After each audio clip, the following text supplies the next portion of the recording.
किती वेळा सांगितले तुला की जेवढा विचार तू डोक्यात करतोयस ना तेवढी परिस्थिती बाहेर वाईट नाहीये.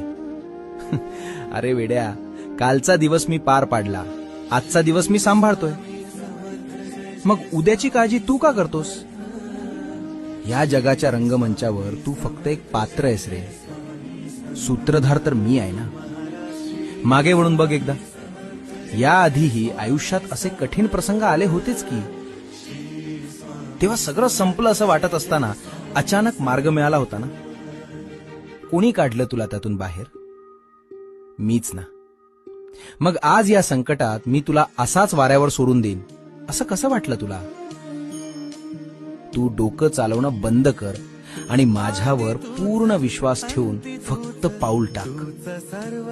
जे हातातून निसटलंय त्याचं दुःख करू नकोस. आता डोक्यातून काळजी काढून टाक. भिवू नकोस. मी तुझ्या पाठीशी आहे.